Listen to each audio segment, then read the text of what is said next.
గాను చెప్పటం కానీ ఎక్కడా చెయ్యల. కానీ మాకు ఇచ్చినటువంటి నోటీసులలో మీరు 10,000 మందిని సమీకరిస్తున్నారు, సమీకరించటం శాంతి భద్రతలకు విఘ్నం కనుక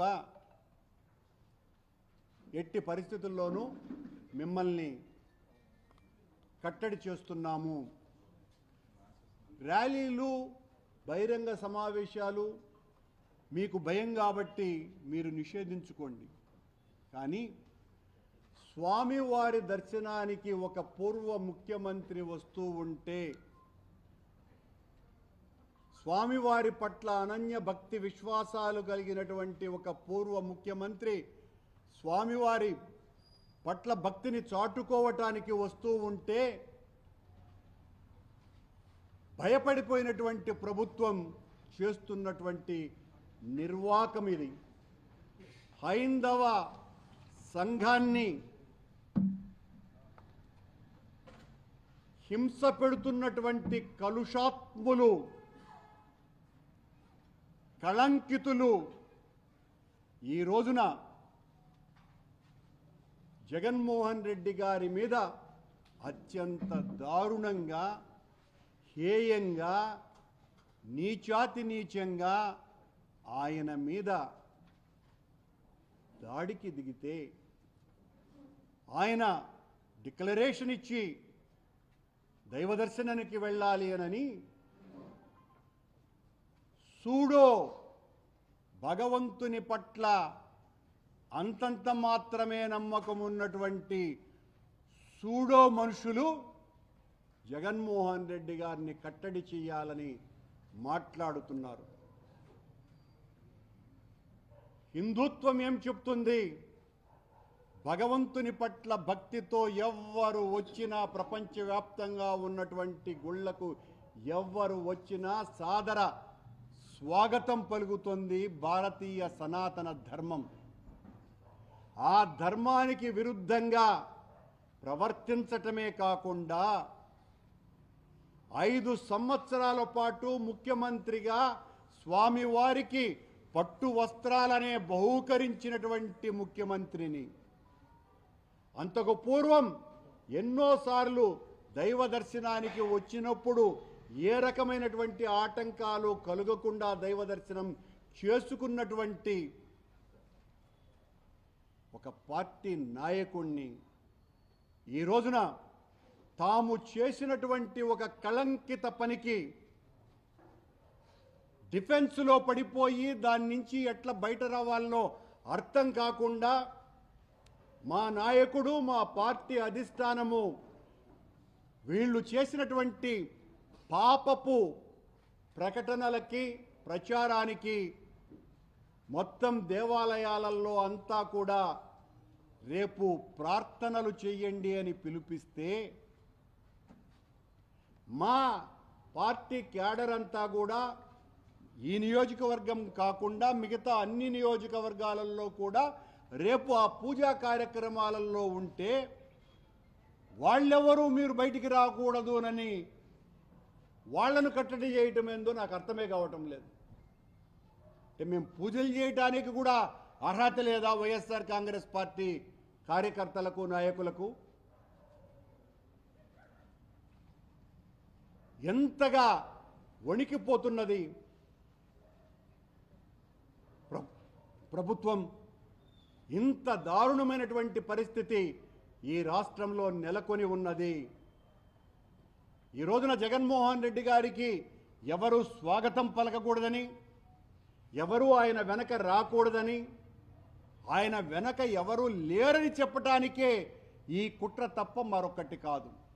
జగన్మోహన్ రెడ్డి ప్రజా రంజక నాయకుడు, 40% పైగా ఓట్లు తెచ్చుకున్నటువంటి నాయకుడు, పేద ప్రజల పక్షాన నిలబడి పోరాడినటువంటి వ్యక్తి. చంద్రబాబు గారు, మీరు ఈ రకంగా మా కార్యకర్తలని, నాయకులని భయపెట్టాలని చూస్తే భయపడే వాళ్ళెవ్వరూ కూడా లేరు. పేద ప్రజల పక్షాన నిలబడేటువంటి మేం, అలజడి మా జీవితం, ఆందోళన మా ఊపిరి, తిరుగుబాటు మా వేదాంతం. నీ పాశవిక విధానాలను నిరంతరం వ్యతిరేకిస్తూనే ఉంటాం. మీరు ఎంత నిర్బంధానికి మమ్మల్ని గురి చేస్తే అంతగా పైకి లేస్తాం. పైకి లేచి ప్రజా గొంతుకను వినిపించి మీ పాపపు పాలన మీద ఖచ్చితంగా ప్రజాభిప్రాయ సేకరణ చేసి ప్రజా ఆందోళనలు చేస్తామని తెలియజేస్తున్నాం. ఒక అబద్ధాన్ని నిజం చేయటానికి మీరు ఎంతకైనా తెగించటానికి కూడా సిద్ధపడతారు.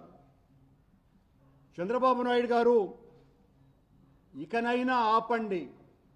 వేదమూర్తి ప్రసాదం మీద 1000 నాల్కలతో మాట్లాడకండి. వేదమూర్తి ప్రసాదం మీద 1000 నాల్కలతో మాట్లాడకండి. వ్యక్తిగత రాజకీయాలలోకి శక్తిమూర్తిని తీసుకురాకండి. చాలా పాపం చేశారు. మీరు ఒక మాట మాట్లాడతారు, మీ కూటమి సభ్యుడైనటువంటి పవన్ కళ్యాణ్ గారు మరొక మాట మాట్లాడతారు. మొన్నేమో ఆయన దుర్గగుడి మెట్లు ఊడుస్తూ మమ్మల్ని అననారటువంటి మాటలు మాట్లాడి హైందవ ధర్మానికంతా కూడా, సనాతన ధర్మానికంతా మేమంతా కూడా చాలా వ్యతిరేకంగా పనిచేస్తున్నామని, ఆయన ఒక్కడే హైందవ ధ్వజస్తంభమని, సనాతన ధర్మపీఠ లక్ష్యమే తన ధ్యేయంగా అని పెద్ద మాటలన్నీ కూడా యాక్షన్ చేస్తూ మాట్లాడినాడు. నిన్న మళ్ళీ వెంకటేశ్వర స్వామి దర్శనానికి వస్తున్నారు.